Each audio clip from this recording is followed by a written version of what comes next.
Sétimo ano, paz e bem para vocês, continuem em casa, com a graça de Deus. Hoje a gente vai trabalhar a correção das atividades da página 148 a 156. Então, vem assim, a primeira questão fala o seguinte para a gente. Vários historiadores acreditam que a globalização teria se iniciado com o processo das grandes navegações. Bem, também assim. Para muitos dos historiadores, o processo de globalização não é correto, não é o conceito mais recente, como eles próprios nos colocam. O contato entre povos e culturas de formas intensa e universal se deu apenas a partir do final do século XIX. Mas a intenção ganhou boa força e boas formas a partir do ato de navegação. Então, o ato de navegação ela foi, digamos que, o ponto certo para poder ter esse acesso a essas, digamos que, conhecimento. Então, na antiguidade, as caravanas de comércios eram responsáveis tanto por terra quanto por mar, pela questão de interação cultural, pela questão de procurar ter contato com civilização romanas, e entre outros vários povos. Mas, ao mesmo tempo, a gente pode estar observando que esse deslocamento de um lugar para o outro fazia com que esse ato de navegação não só fosse contato entre pessoas, mas também era uma troca de experiência do cotidiano e um conhecimento de uma forma geral, cultura, sociedade, política, digamos que também técnicas de navegação. Então, era simplesmente uma escola naval, onde todo mundo estava viajando e todo mundo conhecia as formas de se proteger dessas viagens e, consequentemente, para os historiadores, isso que se dava um movimento de concluir que a navegação ela foi decisiva para o crescimento do processo de globalização no mundo. Questão 2. Qual foi o principal motivo que levou as nações europeias a se lançar ao mar? Bem, o principal motivo foi o monopólio do comércio, claro, do Oriente, o comércio das especiarias, muito apreciado pelos europeus, foi entravado pelas cidades italianas, Veneza e Genova. Sendo assim, buscou se estabelecer duas rotas comerciais marítimas. Questão 3. O que foi a escola de Sacres?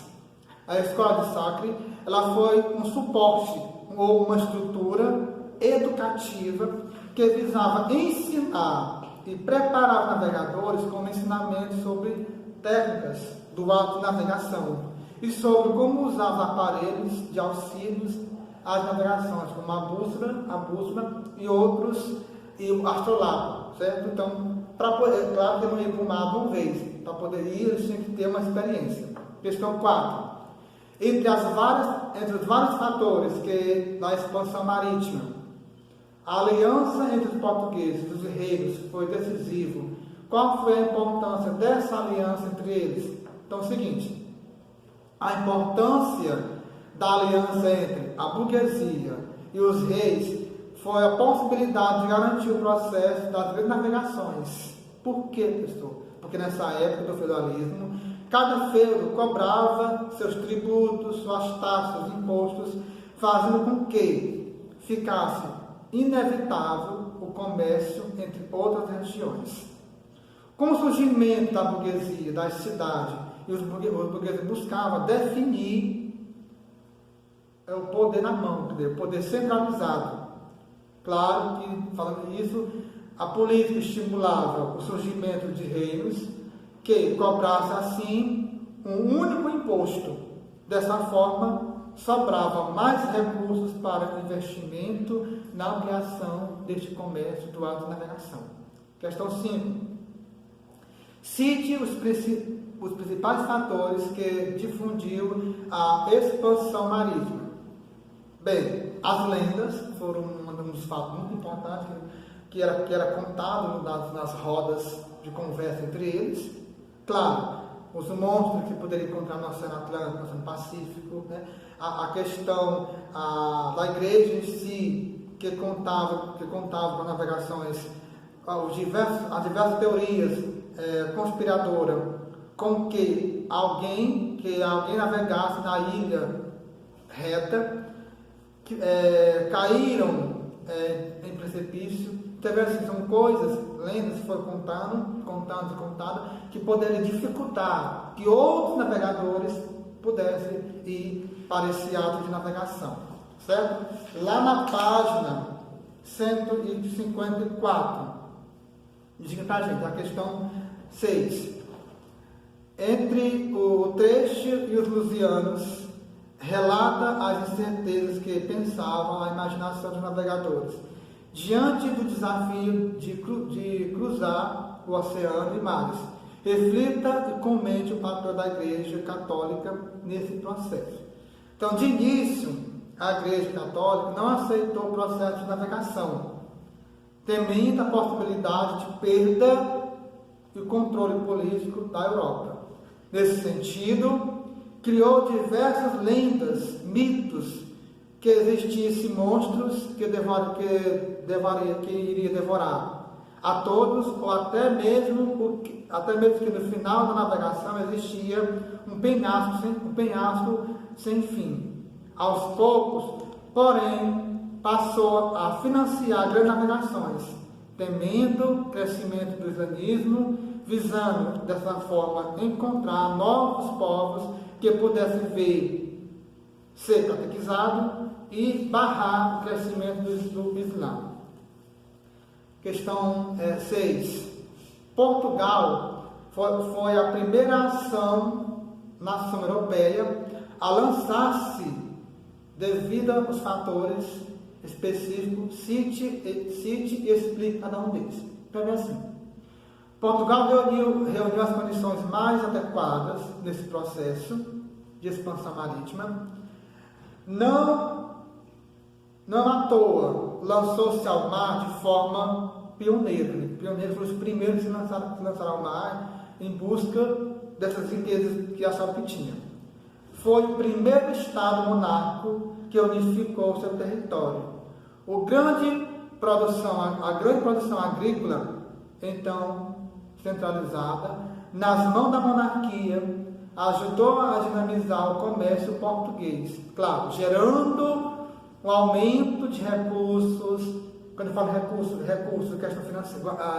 questão financeira, claro, financiado da Igreja Católica, que buscava os metais preciosos, como ouro, prata, bases do metalismo dentro da nossa realidade. Devido à escassez monetária desse período, o surgimento de classes burguesas que financiavam boa parte das navegações. O grande desenvolvimento tecnológico que facilitou as navegações, claro, a busca de novas rotas comerciais para além do mar Mediterrâneo. Próxima questão. Muitos historiadores consideravam que a chegada ao Brasil simbolizou o sucesso nas práticas expansionistas marítimas portuguesas. Pesquise e analise essa afirmação. Meus amores, a historiografia oficial considera casual a chegada dos portugueses na terra brasileira. Até então, muito se discutia o fato que os portugueses pretendiam chegar às Índias em busca de valiosas especiarias. Claro, o mar Mediterrâneo foi fechado pela cidade italiana de Genova e Veneza, que se fez com que buscava entre outros locais para poder navegar. Bem melhor, isso quer dizer mais gastos. Ao chegar ao Brasil, desperta-se novas possibilidades de se encontrar bens valiosos para os recursos econômicos portugueses. Embora, meus amores, não tenha achado o início ou ouro, ou prata, tanto queria. As árvores do pau-brasil eram abundantes na costa brasileira, supriu as necessidades iniciais dos portugueses. Nós sabemos que quando os portugueses chegam aqui no Brasil, eles achavam que iam encontrar ouro, mas arte do pau-brasil, o pau-brasil ele tinha um pigmento vermelho, que era uma tinta que foi usada a partir de roupa. Então, se não tinha metais preciosos, o pau-brasil foi o primeiro, digamos que achado, que deu para Portugal bastante recurso financeiro. Próxima questão. Em relação a Portugal e Espanha, demorou quase 100 anos para dar início ao processo de expansionistas marítimos. Qual foi o motivo disso? Segundo o exemplo dos portugueses, tá? Espanha lançou-se ao mar mais tarde, né? Cerca de 100 anos de diferença em relação aos portugueses. Essa situação teve relação direta com as disputas e conflitos que ocorreram com os mouros e demorou o processo de unificação do território espanhol. Próxima questão diz o seguinte: quais foram os principais fatores que levaram a Espanha a iniciar sua parte das grandes navegações? Dentre os principais fatores que se deram nesse processo, meus amores, vai se dar a formação do Estado Nacional, que foi muito importante na Espanha, que unificou o território, e a centralização das ações políticas, econômicas, a busca por metais preciosos, todos eles estavam em busca disso, tá? E o acúmulo de metais preciosos que foram ocorrendo. Explique o processo de chegada dos europeus à América no ano de 1492. Claro, esse processo era em busca também de novas rotas para as Índias. Os espanhóis, né, financiaram a navegação genovos, que seria Cristóvão Colombo, que em 1492 chega à ilha de Canaí, atual São Salvador, na Bahia. Obrigado e boa tarde.